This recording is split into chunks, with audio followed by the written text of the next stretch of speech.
Yo, what is really good, my dudes? Today is Monday, November 27th, 2017, and we got another RuneScape update. Today we see the release of the Evil Dave quest, and later in the week we have Winter Weekends and the Festive Aura. Let's get it!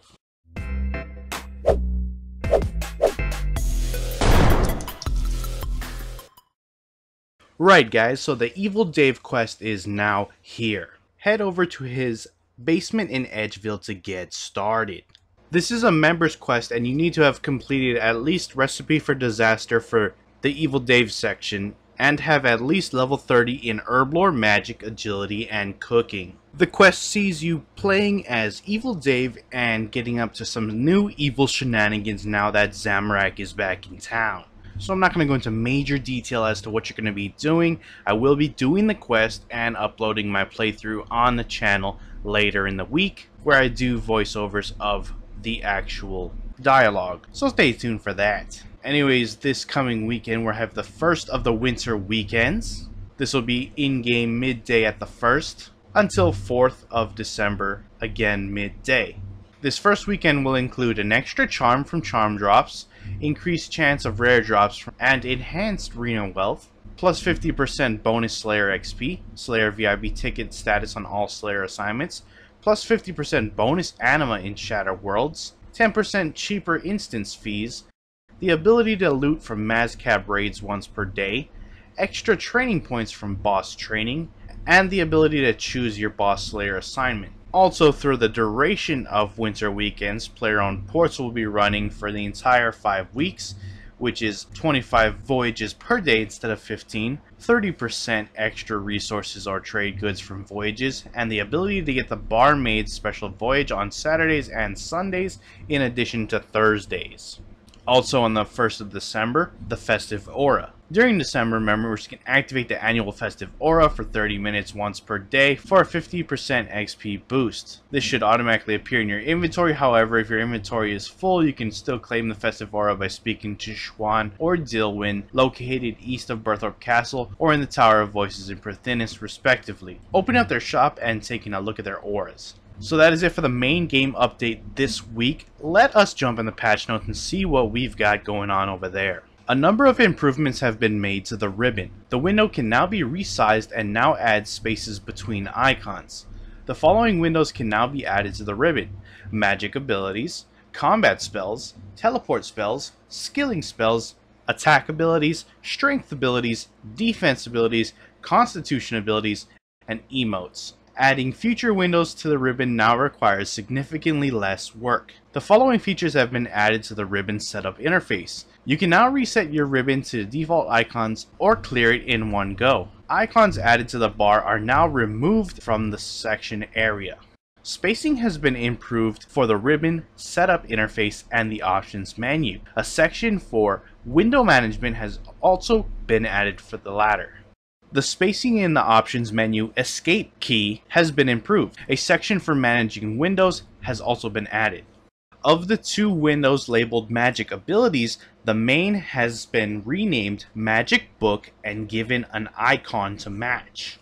Melee and attack abilities now have separate icons. Melee uses crossed swords. The worn equipment icon has been changed to look more dissimilar from the hero icon. The drawer icon has been replaced with a settings cog to make room. Alongside these changes, we're also running tests on the tutorial. Half of new players will get the existing tutorial unchanged, while the other half will start with only the setting button on the ribbon, with the inventory, skills, and worn equipment windows opened as their first scene. These players will also have the default set of buttons activated after the tutorial, where we hope to see players having a less confusing experience and, as a result, fewer players dropping out. Optimizations. We've been using some new tools to track which scripts are running in the client in current situations. Using these, we've been able to identify unnecessary and or expensive code, investigating what these scripts are doing, and then optimizing where we can. The benefits should affect everyone, but will be more noticeable on lower end machines. Changes include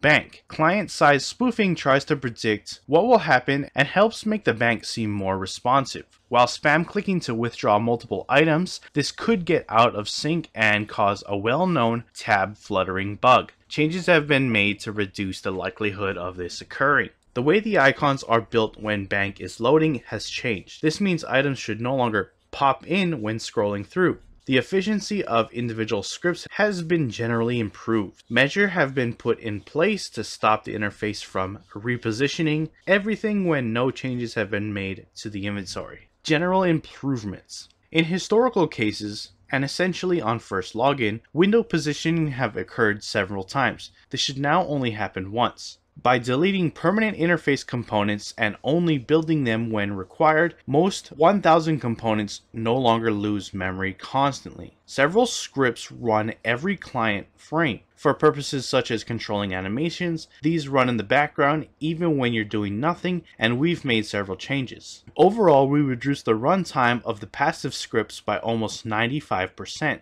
Global Transparencies was using the scripts and accounted for a large portion of this. We've changed the way it's implemented, but unfortunately it means we can no longer use the current setting, so all transparency will be set to a default of 50% on login. Several features such as loading screens now stop running these scripts when turned off. Bugs have been fixed which allow some of the scripts to keep running after they were meant to be finished. Loading screens. After detecting that the game is loading, there is now a half-second pause before triggering a loading screen, avoiding unnecessary loading screens such as when going through doors and barrows. The loading screen now have a disable button, saving new players from having to locate it in the settings menu.